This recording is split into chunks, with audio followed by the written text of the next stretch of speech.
E aí, gente, voltei. Eu avisei vocês que hoje ia ser uma tempestade de vídeo. Esse vídeo está sendo patrocinado pelo Alessandro.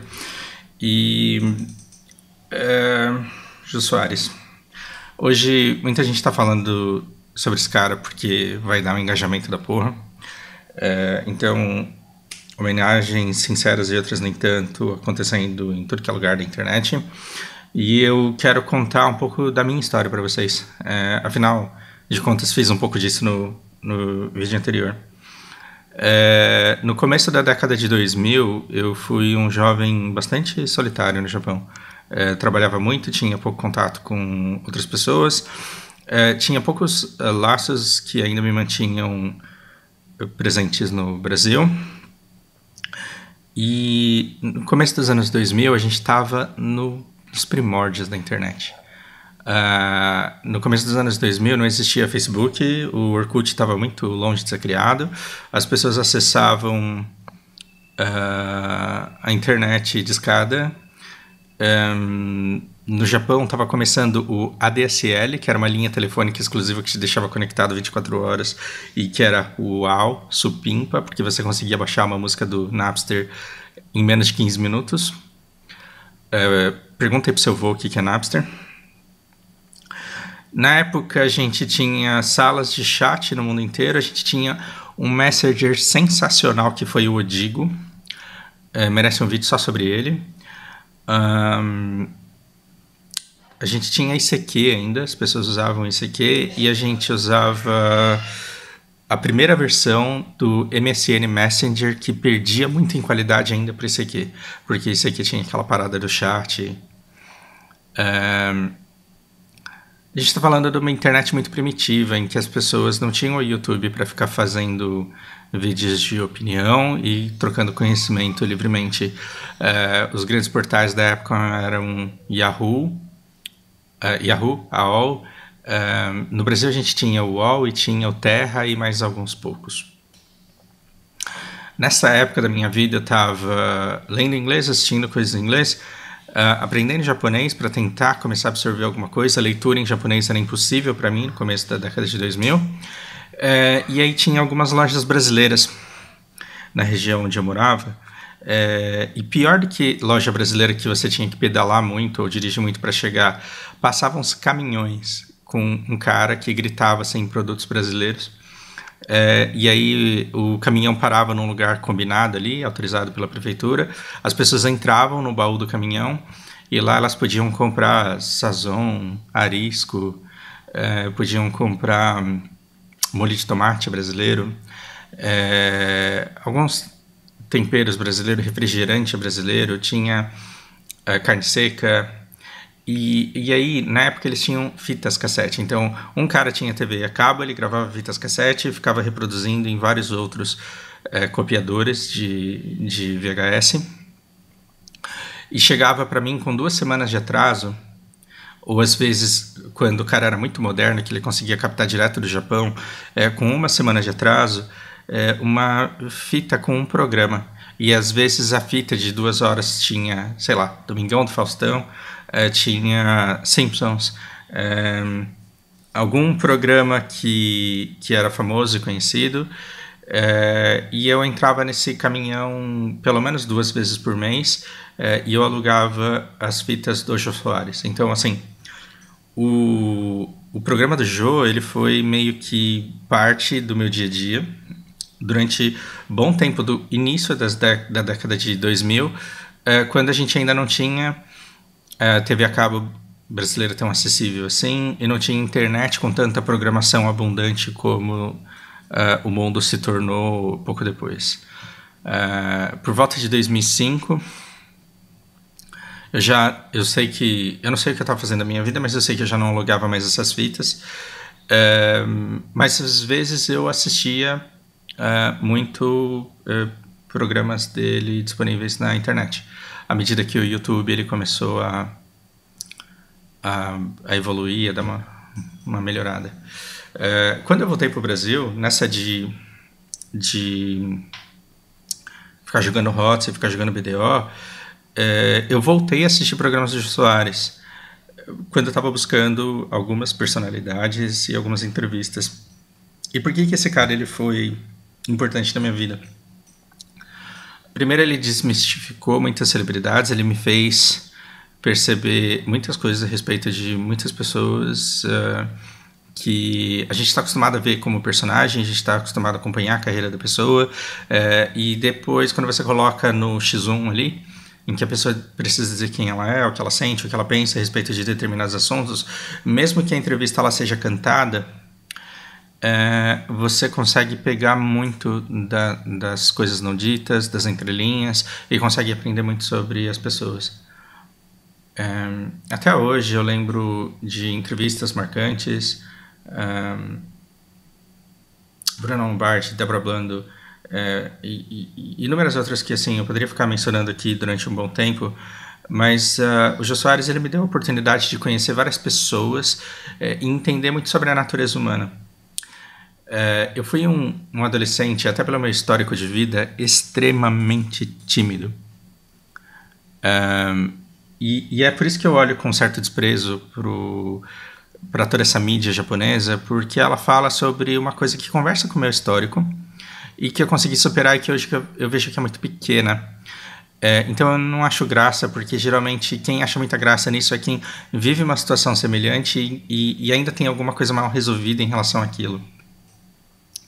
E eu me tornei uma pessoa muito mais extrovertida e muito mais capaz de conversar com qualquer pessoa que seja. Isso também tem a ver com o meu histórico de vida. Então, quando eu comecei a trabalhar como representante comercial no Japão e comecei a entrar em grandes empresas no Japão, eu tive que aprender a lidar com timidez e aprender a lidar com esse negócio de autoimagem, ao ponto de... Eu lembro a primeira vez em que eu fui dar aula pro Leandro, e ele é partner numa das grandes Big Fours, tava saindo uma professora tremendo de lá, porque estava diante de uma pessoa muito importante, que sentava numa sala muito imponente, e que estava desconcertada por não ter conseguido performar como eu gostaria. Ela estava dando aula para um outro sócio lá dessa Big Four. E eu entrei na sala dele, e a minha primeira apresentação ela foi muito leve, eu conversei com bastante leveza e naturalidade, e talvez isso que tenha feito ele decidir fazer aulas comigo, e talvez isso tenha aberto as portas para que a gente tenha se tornado amigos de verdade, porque ele estava acostumado a ser visto como celebridade extremamente poderosa e superior, por ganhar o que ele ganha, por estar na posição que ele está, pelos meros professores de inglês que o visitavam, e quando ele viu que eu conseguia conversar com ele numa posição não hierárquica e acreditando que eu tinha de fato alguma coisa para ensinar para ele, e que tinha uma bagagem também para conseguir oferecer empatia para ele, rolou ali uma afinidade, e o Leandro ele foi um aluno extremamente importante na minha vida, porque ele foi o primeiro fora daquela grande empresa que eu falei para vocês, que eu tive 30 alunos. Porque quando eu tive 30 alunos na mesma empresa, o que aconteceu? Eu fiquei tão popular lá dentro, eu criei uma imagem tão forte lá dentro que as pessoas me queriam só porque todo mundo fazia aula comigo. E eu tinha um questionamento severo comigo mesmo. Meu Deus, será que se um dia eu precisar arrumar aluno fora dessa empresa, será que vai dar certo? Será que sou eu mesmo? Aquele fraud feeling, né? Aquela síndrome do impostor. Será que sou eu mesmo? Ou é a imagem que essas pessoas têm de mim somente nesse lugar aqui onde eu tô? E quando eu comecei a dar aula pro Leandro, eu falei, cara, eu tenho sim potencial, porque esse cara, ele pegou minha referência, mas nada impede que ele pare a qualquer momento. Se estivesse tão ruim assim, ele não pararia. E aí você me pergunta, o que isso tem a ver com o Jô Soares, caralho? Sim, saber inglês foi resultado da minha vida no Japão e a bagagem de vida corporativa que eu tenho também se deve ao Japão, mas muito dos conhecimentos gerais e muito dessa habilidade de conversar levemente veio de programas de entrevista desse cara aqui. E era uma pessoa que eu admirava profundamente, porque ele pegava um cientista, depois pegava um médico, depois pegava uma atriz pornô, e depois pegava um cantor, e depois pegava... E aí ele tinha a lapela dele, em que ele tinha as perguntas prontas. Então era, de certa forma, cantada, mas eu falava, isso não tira o mérito dele. Porque foi ele que ajudou a escrever aquelas perguntas, ou ele autorizou aquelas perguntas. Foi ele que perguntou pro entrevistado que história ele gostaria de contar, e ele fez aquela pergunta gancho para o cara poder contar a história que ele achava relevante na vida dele. E ele conduzia isso com uma naturalidade enorme, que se você só escutasse a entrevista dele, você acharia que não, que aquilo não era ensaiado, porque na verdade não era mesmo, era uma programação que era feita antecipadamente. Então ele de repente olhava para a lapela dele, dava uma afastadinha, porque ele já tinha hipermetropia, coitado. Né? Olhava meio de longe, e essa história aqui do não sei o que, e aí me conta essa história aqui do... E aí ele lia aquela anotação que ele tinha tomado, e a pessoa ela tinha toda a liberdade para falar da maneira como ela quisesse da experiência de vida dela. O Jô Soares ele combou com outro entrevistador muito bom do Japão, que foi um cara que me ensinou outra coisa também, porque ele não tinha essa lapela. Ele, na verdade, tinha, mas tinha uma pergunta só. Então ele dava boas-vindas, conversava com a pessoa, depois ele fazia essa primeira pergunta e era aquilo. E ele nunca ensaiou entrevista nenhuma. E aí quando perguntavam para ele como que ele podia não se preparar, ele falava, porque a segunda pergunta está na resposta da primeira. E assim sucessivamente.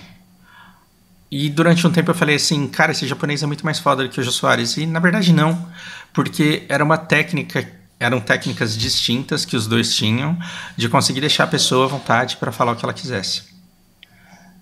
E dispor opinião, e aí eu falei, cara, que sensacional seria ter um trabalho igual desse cara, porque, primeiro, o cara acorda tarde, é uma coisa que eu gosto de fazer. Segundo, o cara tem um trabalho que lhe dá prazer, e se não der, ele finge muito bem. E terceiro, esse cara ele nunca vai atingir aquele glass ceiling, que é uma expressão em inglês para um ponto da sua vida em que você sente que você já tá full pain, não tem mais nada pra fazer no jogo. E que dali é só esperar envelhecer e morrer de velho. Ele nunca vai chegar nesse ponto. Por quê? Porque cada entrevistado transforma ele. Cada entrevistado agrega alguma coisa à vida dele. E eu falava, cara, esse cara ganha grana conversando com pessoas que têm coisas interessantes pra contar. E cada ano que passa, ele é uma pessoa mais rica do que no ano anterior. E talvez ele tenha plantado essa primeira semente que me trouxe para a vida que eu tenho. Em que eu tenho alunos por quem eu sou apaixonado, alunos que eu admiro, e alunos que me trazem as suas experiências de vida. Então eu sei como é a vida da Taylor e o universo da Taylor em West Virginia. Eu sei como que é a vida da família de Leonel na Inglaterra. Eu acompanho carreiras no Piauí, em Porto Alegre, em São Paulo, e vou vendo um mundo de diferentes perspectivas que estão sempre me agregando e me enriquecendo. Quando eu olho para Danilo Gentili, eu fico triste, porque eu falo, cara, Danilo Gentili... Desculpe, sim, tenho ranço e sim, tô falando mal do cara. Eu não sou perfeito. Há muito tempo eu não assisto, então ele pode ter melhorado e eu posso não ter percebido, me desculpe se esse for o caso. Mas o Danilo Gentili é um cara que precisa priorizar o show. Por quê? Porque ele é um programa de entretenimento que precisa ter a piada. E a necessidade de fazer a piada, a necessidade de ser engraçado, a necessidade de ter um ambiente super descontraído faz com que ele receba pessoas incríveis e desperdice a oportunidade de permitir que o telespectador conheça a pessoa. Não teve dia mais frustrante do que o dia em que ele convidou o ator do Jiraiya. Porra, o ator do Jiraiya era um cara que eu queria conhecer. Por quê? Porque no Japão ninguém conhece o cara. Ele não é celebridade, ele não dá entrevista, então eu não sei nada da história da vida do cara. Pelo menos até quando eu assisti essa entrevista, eu não tinha ido buscar. Eu não tinha encontrado. Não sabia nem o nome dele. Eu assisti aquela entrevista de ponta a ponta, porque eu era uma criança de 9 anos que queria saber quem era o cara. E só teve piada a entrevista inteira. E no final eu falei, cara, ele não me apresentou nada da pessoa. E o Jô Soares, ele não fazia isso com você. Ele fazia você dar risada, ele fazia você se descontrair, mas ele te enriquecia com uma vivência única, colocada de uma maneira muito natural e descontraída. E é por isso que eu o admirava tanto. entendi quando ele se aposentou, porque eu falei, cara, afinal de contas você não precisa trabalhar para sempre. Que bom que você trabalhou até o momento em que você teve prazer e sentiu que você fazia isso bem. Vai chegar um momento da minha vida em que eu também não vou dar aula e acho que eu vou morrer pouco tempo depois. Mas eu sou muito grato por todo esse legado que ele deixou e essa coisa incrível que é a internet de transformar os conteúdos atemporais. Ele não é o único bom entrevistador que nós temos no mundo. A gente tem inúmeros programas de entrevistas sensacionais, espetaculares no mundo inteiro. Basta que você leia as legendas ou entenda o idioma. Mas ele é, particularmente na minha vida, uma pessoa de muita referência e que vai deixar que vai fazer muita falta, porque é uma pessoa por quem eu tinha muito carinho. Então, se você diz que não assiste o Jô Soares porque ele é da Globo, essa petista do caralho, eu lamento por você, porque você está desperdiçando, só por conta de um preconceito, de uma mentira que te contaram, desperdiçando a oportunidade enorme de ter contato com pessoas incríveis, entrevistadas por uma pessoa incrível. Fica aqui minha homenagem, minha gratidão e rest in peace. Acho que é isso. Eu preciso dar aula para Gabriela. Estou 1 minuto atrasado, por hora é isso. Um grande abraço.